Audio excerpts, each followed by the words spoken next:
प्रिय दोस्तों, नमस्कार। सत्य तक कैसे पहुंचा जाए? सत्य तक पहुंचने के मार्ग क्या है? परम सत्य क्या है? आत्म तत्व क्या है? एनलाइटमेंट क्या है? इन पर हमने इस पर हमने कई बार चर्चा की है, कई वीडियोस मैंने इस पर बनाए हुए हैं। लेकिन हाँ, कुछ ऐसे जैसे हमारे मित्रों ने इस पर बात की। एक मित्र ने ये कहा कि सत्य तक पहुंचने के रास्ते कैसे, शुरुआत कैसे की है। ये भी एक बड़ा प्रश्न है, इस पर ध्यान नहीं गया। हाँ, शुरुआत कैसे करें, कैसे कैसे शुरुआत करें। जैसे मैं नया हूँ एकदम, और मुझे उस सत्य तक, ईश्वर कहें, भगवान या अपना मूल स्वरूप, अपने तक पहुंचने का रास्ता क्या हो, हम शुरुआत कैसे करें। सबसे बड़ी बात, मेरे पास कोई गुरु नहीं है। मान लो मैं जानता नहीं हूँ कुछ भी, रास्ता ही नहीं पता हमें जाना कहाँ है, पहुँचना कहाँ। हम ये तो हमें पता है कि यहाँ जाना है हमें। मान लीजिए मुझे बॉम्बे जाना है या मुझे दिल्ली जाना है, लेकिन अब दिल्ली तक जाया कैसे, दिल्ली तक पहुँचा जाए, इसका रास्ता। तो जिसके पास ये प्रश्न नहीं है, तो वो तो स्वाभाविक सी बात है कि किसी कोई मतलब नहीं है। ये हमें पता है कि हमें दिल्ली जाना है, लेकिन अब साधन क्या हूँ, कोई साधन तो चाहिए ना, कोई ट्रांसपोर्ट चाहिए, कोई व्हीकल चाहिए जिससे हम पहुँचें, या फिर हमें कोई चीज़ें पता हो जिससे हम वहाँ तक पहुँच सकें। रास्ते क्या हों, और हमें कोई गाइड करने वाला हो। तो अभी मान लीजिए गाइड करने वाला भी नहीं, यानी हमारा गुरु नहीं है। आध्यात्म की भाषा में कहें तो हमारे पास कोई सदगुरु उपलब्ध नहीं है, सच्चा गुरु उपलब्ध नहीं है, और हम बस शुरुआत करने वाले हैं। तो कैसा हमारे शास्त्रों में कहा गया है, उसी के अनुसार, जैसे हमारे योगियों ने, महापुरुषों ने बताया, ये सारी चीज़ें बताई हुई हैं। कोई नई बात यहाँ पे नहीं कहने जा रहे हैं, ना कोई महात्मा, कोई भी यहाँ पे जो महापुरुष आते हैं वो कोई नई बात नहीं कहते। जो सदा से योगियों ने इसको खोजा है, बस वही बात आपको बताते हैं, और कुछ भी इसमें नया नहीं है। सारी चीज़ें जो पहले से ही दी गई हैं, बस ये है कि हमने उनको जाना नहीं। आपको किसी माध्यम से वहाँ तक आप पहुँच नहीं पाए, तो आपको किसी और से, जिसने इसके बारे में थोड़ा सुना है, गुरुओं के सानिध्य में रहे हैं, उनसे आपको सीखने को मिल जाता है। तो हम सीधे बात करेंगे कैसे, मार्ग कौन कौन से हो। इस वीडियो में आप ये फूल देख रहे होंगे, कितने सारे फूल हैं, बस इतने ही सारे आध्यात्म के मार्ग हैं, जिसको श्री राम कृष्ण परमहंस ने कहा है, जातो मत तातो पथ। जितने मत हैं उतने ही भगवान तक पहुंचने के पथ हैं, यानी रास्ते हैं। जितने आपके मत हैं उतने पहुंचने के रास्ते। जितने धर्म है सभी ईश्वर की ओर ही ले जा रहे हैं आपको, बस आपको उसके लिए तैयार होना चाहिए।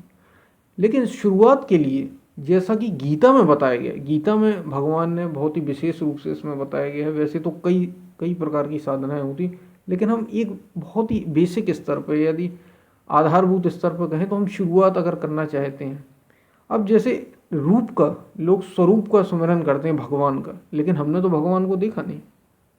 तो हम कैसे किसी, जैसे कुछ लोग मूर्ति पूजा नहीं करते, या फिर शुरुआत वास्तव में क्या हो, वैसे आप उसकी भी शुरुआत कहीं से भी कर सकते हैं, किसी भी देवी देवता की मूर्ति से। लेकिन वास्तव में भगवान क्या है, ये भी हमने देखा नहीं। ये भी हमने ही बनाए हैं कि गणेश जी ऐसे हैं। क्या किसी ने गणेश को देखा कि कोई सूंड वाला ऐसे गणेश जी हूँ? नहीं देखा। हम आप में से बात कर रहे हैं। क्या आपने शिव जी को देखा? नहीं देखा। क्या आपने इंद्र को देखा? नहीं देखा। क्या आपने किसी माँ का स्वरूप देखा, सरस्वती हो, लक्ष्मी हो? नहीं देखा। तो हम कैसे भगवान को सुमिरन करें? और कुछ लोगों को मूर्ति पूजा, सबके अलग अलग मत हैं। कुछ लोगों को मूर्ति पूजा से ही, जैसे श्री रामकृष्ण परमहंस काली जी की प्रतिमा से ही भगवान को पा गए। वे उनकी किसी न किसी रूप में कई कई जन्मों से साथी थी, इसीलिए वे उस रूप में पाते हैं। लेकिन अब शुरुआत अगर हमें करना है तो कैसे? गुरु नानक देव कहते हैं एक ओंकार सत।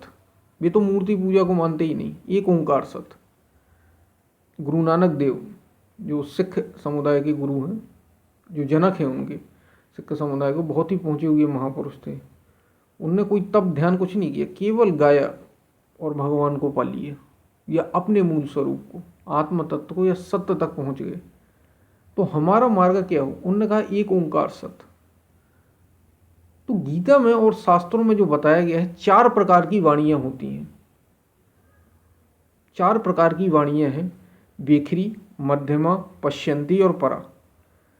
भगवान की जब नाम की शुरुआत या भजन की शुरुआत की जाती है या सुमिरन साधना की शुरुआत की जाती है, सबसे सरल साधना और सबसे शुरुआती साधना होती है भगवान के नाम से। और नाम अब कैसे सुमिरन की है, देखिए ये इसमें आपको किसी स्मृति, किसी चित्र की ज़रूरत नहीं है, ठीक है। केवल आपको नाम सुमिरन करना है। और नाम किसका सुमिरन करना है, अब ये भी महत्वपूर्ण है। तो ये गीता में ही भगवान श्री कृष्ण अर्जुन से कहते हैं कि अर्जुन तू नाम, भगवान श्री कृष्ण यहाँ पे एक सदगुरु हैं, एक सच्चे गुरु हैं। गुरु, सदगुरु वो होता है जिसने उस तत्व को पा लिया हो, उसी को सच्चा, यानी उसी को गुरु कहा जाता है, जिसके पास वास्तव में गुरुत्व होता है। तो भगवान श्री कृष्ण अर्जुन से कहते हैं, अर्जुन तू नाम ओम का जप और ध्यान मेरा धर। ध्यान किसी गुरु का। अब हमारे पास अगर गुरु नहीं है तो हम क्या करेंगे, पहले नाम शुरुआत करेंगे, नाम से शुरुआत करेंगे। यानी आपको शुरुआत कैसे करनी है, नाम से। भगवान शिव ने राम नाम का जप किया। भगवान श्री कृष्ण गीता में राम नाम के जप पर बल देते हैं। आदि योगी, जो शुरुआत में हमारे योगी हुए हैं, महापुरुष हुए हैं, वेदों में, वेदांत में ओम के मतलब जो भगवान श्री कृष्ण का, उसी पर बल दिया गया। मध्यकालीन युग में तुलसीदास जी के युग में भी और शिव जी ने राम नाम को जपा। कुछ जो शैव संप्रदाय हैं दक्षिण भारत में, वो शिव शिव जपते हैं। वर्तमान कालीन जो महापुरुष हैं वे भी कई शिव तत्व वही है, मूल तत्व, परमात्मा तत्व, वो सब एक ही बातें हैं। शिव नाम जपा। तो नाम कौन सा जपा जाए? क्या हम परशुराम जपें? नाम तो ये भी है। क्या हम अलमारी जपें? कोई भी नाम जप सकते हैं, बिल्कुल जप सकते हैं, लेकिन ऐसा नाम जिसमें श्रद्धा हो, कुछ जो ईश्वर का परिचायक हो। और इसके लिए सबसे सरल भाषा में गीता में कहा गया ओम नाम का जप करो, सबसे सरल। कुछ लोग राम नाम जपते हैं, कुछ लोग शिव नाम जपते हैं। नाम हमेशा ऐसा हो जो छोटा हो। ये इस बात को बहुत ध्यान से सुनिए। साधना की शुरुआत आप कैसे करें, एक किसी भी 2-2.5 अक्षर के छोटे से नाम से शुरुआत करें। शुरुआत कैसे करें, क्योंकि बड़ा नाम, आप जैसे मैंने आपको बताया 4 श्रेणियों में वाणियाँ हैं, ठीक है, जिनसे साधना ऊंचाई तक पहुंचती है और अंत तक, ऊपर तक, परमात्मा तत्व तक आपको ले जाती है। सबसे पहले वेखरी वाणी, जैसे मैं बोल रहा हूँ, आप सुन रहे हैं, आपको आवाज़ मेरी सुनाई दे रही है, सारी बातें हो रही हैं। ऐसे ही आपको राम राम राम राम राम, या फिर ओम ओम ओम ओम ओम, या फिर शिव शिव शिव, ऐसे जपना है पहले, ठीक है। ये सबसे नीचे स्तर की वाणी है, सबसे नीचे स्तर की वाणी कि आप बोलें और दूसरा सुन सके। इसको कहते हैं वेखरी वाणी का जप। ये जप है, ठीक है। और ये उन सब चीज़ों से, कर्म कांड जो आप करते हैं, पूजा पद्धति, उन सब से ऊंचा है, आप जप कर रहे हैं। और इसको कैसे जपना है, रात दिन, कोई समय नहीं। शुरुआत आप आधा घंटा सुबह या शाम, सुबह से आप उठ जाएं या सुबह से उठकर आप आधा घंटा 1 घंटा राम राम राम राम, ओम ओम ओम, या शिव शिव शिव शिव, ऐसा जप सकते हैं, ठीक है। और इसके बाद शाम को आप आधा घंटा बैठें। इसके बाद क्या करें, पूरे दिन नाम याद आता रहे आपको, बार बार ओम ओम। जो आप एक नाम पकड़ें उसी को जपें, रात दिन जपें, रात दिन जपें, रात दिन जपें। बिल्कुल आपको ऐसा हो कि उससे आपकी लगन लग जाए, ठीक है, लगन आपकी उससे लग जाए, ठीक है। ऐसी कि 24 घंटे आपको स्मृति में आता रहे, ऐसी आपको सुमिरन करना है। सुमिरन करें, संत कबीर ने कहा सुमिरन, तो इसको ऐसे सुमिरन करना। ये होता है वेखरी वाणी का, कि जो व्यक्त हो जाए, ठीक है। इसके बाद इसी का अगला चरण, जब ये व्यक्त हो जाएगा, आपका एक स्मृति बन जाएगी, तो अगला चरण आता है इससे ऊपर वाला, कि आप कहें राम। आप नाम को जपें और नाम को सुने, लेकिन आपके बगल में, जैसे मैं अभी बोल रहा हूँ तो आपको ये सुनाई दे रहा है, आपके बगल में कोई बैठा है, उसको सुनाई ना पड़े। तो इसको कहते हैं मध्यमा वाणी का जाप, मध्यमा वाणी का जाप, ठीक है। कि मतलब आप राम राम का उच्चारण कर रहे हैं, होंठ हिल रहे हैं, आपके नाम जप चल रहा है, जीवा हिल रही है, होंठ हिल रहे हैं, लेकिन किसी को पता नहीं चल रहा, किसी को सुनाई नहीं दे रहा, वो आपका जप चल रहा है, बस ऐसा शुरुआत करना है जी, आपका अगला चरण है। सुबह शाम ऐसा करें, आधा आधा घंटा, 15-20 आधा घंटा, और इसके बाद उसी एक नाम को फिर पूरे दिन चलते रहें, स्मृति में करते रहें। पहले आपने उसको वाणी से बोला, वाणी से बोला, इसके बाद आप उसको, वाणी ऐसी होगी कि किसी को सुनाई नहीं दे रहा, पहले सुनाई दे रहा था, अब सुनाई नहीं दे रहा, ठीक है। अब आप सुन रहे हैं, केवल आपका एक एक अंग सुन रहा है। पहले दूसरे भी सुन रहे थे, आप भी सुन रहे थे, अब केवल आप सुन रहे हैं, और आपका पूरा शरीर, आपका मन उसी, आपका रोम रोम उसी नाम को सुन रहा है, जप रहा है बराबर, ठीक है। ये होता है मध्यमा वाणी का जाप। फिर तीसरा, यहाँ से असली साधना की शुरुआत होती है, लेकिन बिना दो के यहाँ तक नहीं पहुँचा जा सकता। यहाँ से तीव्रता आपके ऊपर है, आप इसको 1 दिन 2 दिन 1 हफ्ते में आप एक से दूसरी वाणी में जा सकते हैं, लेकिन जल्दबाजी की बात नहीं, ये स्वतः ही हो जाएगा, आप स्वतः ही आगे जाएंगे। तीसरा जो आता है वो आता है पश्यंती वाणी का जाप। इसका आप जब श्वास लेते हैं, जैसे मैंने श्वास ली और श्वास छोड़ी, श्वास ली, श्वास छोड़ी, तो जब मैं श्वास लेता हूँ तो जैसे कोई राम जपता है या कोई ओम जपता है या कोई शिव जपता है, तो श्वास लेते हैं तो रा, जब श्वास भीतर गई तो रा, और जब श्वास बाहर आई तो माँ, ठीक है। श्वास भीतर गई रा के साथ, श्वास बाहर आई तो माँ के साथ। ये किसी को नहीं पता चलेगा, ये आपको बैठ के एक जगह सुबह शाम, फिर जब आपकी मध्यमा वाणी हो जाएगी उसके बाद तीसरा चरण आता है श्वासों में नाम को डालना है। बस बैठिए शांति से, पहले आपने 2 चीज़ें की, बेखरी, फिर दूसरी मध्यमा, तीसरी पश्यंती। पश्यंती में आपको श्वास को देखना है, श्वास जैसे ही भीतर आए तो श्वास के साथ रा को भीतर लीजिए, ओम जपते हैं तो ओ को भीतर लीजिए और माँ को बाहर छोड़िए श्वास के साथ, ठीक है। ओम ओम ओम, श्वास भीतर श्वास बाहर। या फिर दूसरे तरीके से कहते हैं कि श्वास को आप भीतर लें तो ओम, श्वास को बाहर छोड़ें तो ओम, श्वास को भीतर लें तो ओम, श्वास को बाहर छोड़ें तो ओम, श्वास को भीतर लें तो राम, श्वास को बाहर छोड़ें तो राम, श्वास को भीतर लें तो शिव, श्वास को बाहर छोड़ें तो शिव, ठीक है। या फिर श्वास को आप भीतर लें तो शी के साथ भीतर लें और वाह के साथ बाहर छोड़ें। ये जब आप देखते रहेंगे बार बार, इसमें आधा 1 घंटा आपका अभ्यास बढ़ जाएगा। 1 घंटे आप सुबह, 1 घंटे शाम बैठ पाएंगे और श्वास को ऐसे भीतर लेके शिव शिव या राम राम या फिर ओम ओम। छोटा नाम क्यों कहा था मैंने, अब मैं आपको बताता हूँ। छोटा नाम इसलिए कि आप परशुराम, अलमारी, कुछ भी नाम कहिए, हज़ारों, ठीक है, भीष्म पितामह, ये नाम इसलिए नहीं कहा क्योंकि अब आप श्वास में जब आप जपते हैं, जब तीसरी वाणी में आप आएंगे जिसको पश्यंती वाणी कहा जाता है, तो उसमें जब आप श्वास लेंगे तो बहुत बड़ा नाम, इसमें योगियों ने ऐसा अभ्यास किया है, बहुत बड़ा नाम आप जब स्मृति में करते तो श्वास में ढलता नहीं है, श्वास में उतरता नहीं है, वो फिर आप जाप नहीं उसका कर पाते, वो छूट जाती है साधना।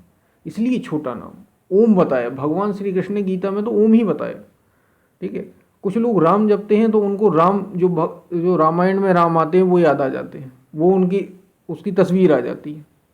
अब बताइए, जब उनकी तस्वीर आती है तो वो तो एक आदमी, वो इतने बड़े कोई योगी तो है नहीं कि बहुत बड़े महापुरुष हों, तत्वदर्शी हों, वो एक अभिनेता हैं उसके, हम उनका सम्मान करते हैं, आदरणीय है, लेकिन वे कोई योगी नहीं है, ठीक है। तो ऐसा होता है, जैसे आपने शिव, तो अब शिव आपको सीरियल के कोई शिव याद आ गए, उनकी स्मृति आ रही है और शिव चल रहा है, तो फिर वो बात बनती नहीं।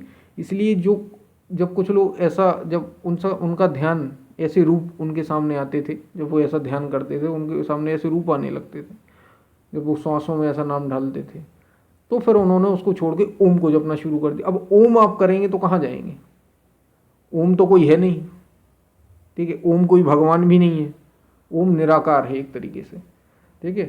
तो आपका जब श्वास आप जपेंगे तो ओम, श्वास बाहर छोड़ेंगे तो ओम, बाकी आप राम भी जप सकते हैं, शिव भी जप सकते हैं, ये आपके ऊपर है, लेकिन जपना कोई एक है। आप आत्मा का भी उच्चारण कर सकते हैं, आत्मा, श्वास आए तो श्वास बाहर, पवित्र नाम हो जो आपको पवित्रता दे, लेकिन छोटा हो, वही बात। और राम, शिव, ओम बहुत छोटे हैं और बहुत सरल हैं, वो आसानी से श्वास में ढलते हैं, इसलिए ये नाम तो ये प्रश्न भी पूरा हुआ। इसके बाद चौथा आता है, जब यहाँ आपकी पश्यंती वाणी में ढल जाएगा तब आपके आप सब श्वास, आप जब ध्यान में बैठेंगे तो श्वास लेंगे तो अपने आप ही ध्वनि आपको सुनाई देगी। ये ध्वनि जागृत हो जाएगी आपकी, जिसको कहते हैं अजपा। अजपा जागृत हो जाएगी। जाप मरे, ये अजपा ध्वनि पहले तो आप जपते थे, अब श्वास अपने आप ही जप रही है, आपको जपना नहीं है। श्वास में जो सोया हुआ नाम था, जो सोई हुई चेतना थी आपकी, वो जागृत हो जाती है और अपने आप ही राम राम राम राम, ओम ओम ओम ओम, शिव शिव शिव शिव, एक बार आपको ध्यान श्वासों में लगाना है और फिर वो सारी चीज़ें आपको ढालते हुए ढल जाएगा। बस आपको सुनना बस है, अपने आप ही सुनाई आपको देगा। आपको बस सुनना है, राम ध्वनि आएगी, राम बाहर जाएगी, रा भीतर आएगी, माँ बाहर जाएगी, ओ भीतर आएगी, माँ बाहर जाएगी, इस तरीके से। और फिर चौथा आती है परावाणी।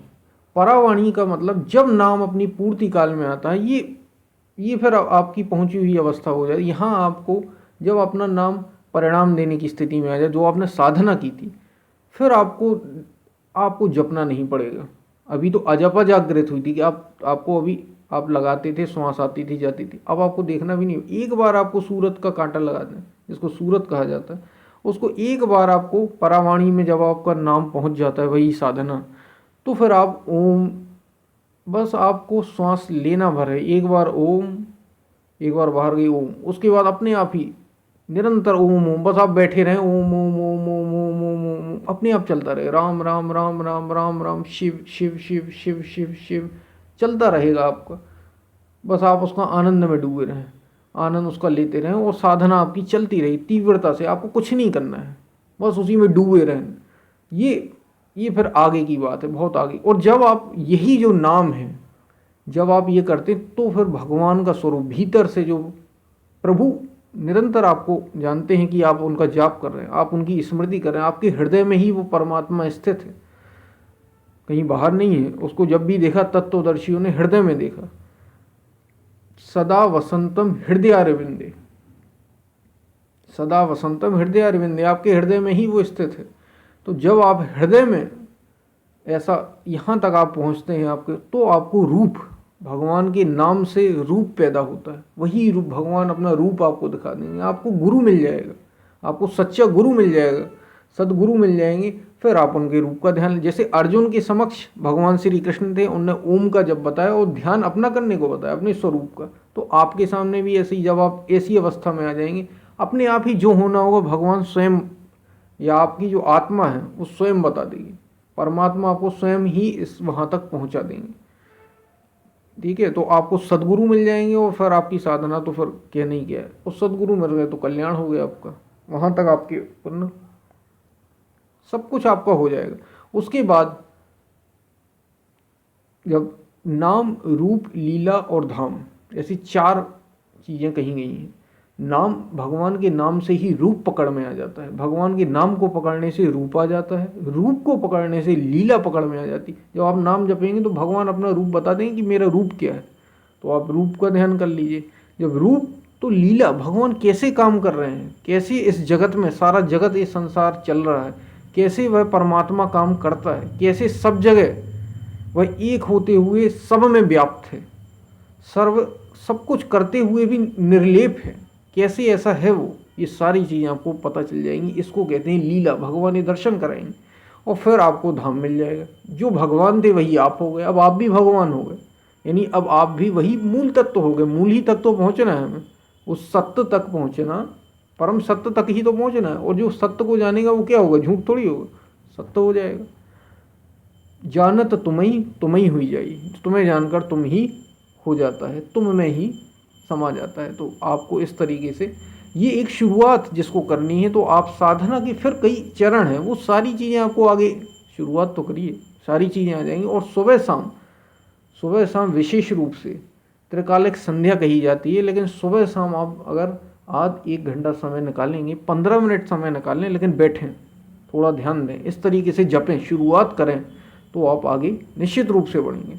ठीक है, जो लोग मूर्ति पूजा से करना चाहते हैं वो मूर्ति पूजा से कर सकते हैं। जो नाम सबसे सरल है, गीता में ये उपाय बताया है। उसके बाद आपको अपने आप ही रूप क्या है, कौन हमारे गुरु हैं, सारी चीज़ें आपको अपने आप ही मिल जाएंगी। ठीक है, ये सारी चीज़ें ये आगे की बातें हैं, लेकिन आप शुरुआत करिए। और जब कब किया जाए, सुबह शाम तो आप करते ही हैं, लेकिन रात दिन अगर आपकी सच्ची तड़प है, आपको वहाँ पहुँचना है, सत्य तक पहुँचना है, तो रात दिन करना पड़ेगा। तो क्या हमें और सारी चीज़ें छोड़ देनी? बिल्कुल नहीं। रात दिन आपके विचार चल ही नहीं रहे हैं, सारी चीज़ें आपके दिमाग में चल ही तो रही हैं। आप सब कुछ कर रहे हैं, आप खाना खा रहे हैं तो भी विचार चल रहे हैं कि अब लाइट का बिल जमा करना है, इसकी शादी में जाना है, ठीक है, उसके वो मर गया है वहाँ जाना है, उसकी 13वीं में जाना है, उसके बच्चे के जन्मदिन में जाना है, मेरे दोस्त की शादी है वहाँ जाना है, सारे विचार चल रहे हैं और आप खाना खा रहे हैं। ऐसे ही भगवान का नाम सुमरन चलता रहे, इतना बस स्मृति में रखना है, करना आपको ही है। रात दिन अगर ऐसा हो सुमरन होता है तो फिर कहना ही क्या। ऐसा सुमरन करिए तो हरि सुमरन सब कुछ होगा, सब कुछ, सारी चीज़ें आपको मिल सकती। छोटा नाम मैंने आपको बताया, पवित्रता का बोध कराए, ऐसा नाम को शुरुआत करें। नाम से रूप, रूप से लीला, लीला से धाम, धाम यानी आपकी मोक्ष, परम सत्य तत्व जिसको कहा जाता है शिव तत्व, सारी चीज़ें वही है, एक ही बात है। गुरु तक आपकी अपने आप ही पहुंच हो जाएगी, सब चीज़ें गुरु अपने आप आपको ढूंढते हुए आ जाएंगे, आपको कुछ नहीं करना पड़ेगा। लेकिन साधना आपको ऐसे ही करनी पड़ेगी। इसके अलावा भी कई चीज़ें हैं, समय समय पर आपको बताते रहेंगे। फिर मिलते हैं, तब तक के लिए धन्यवाद।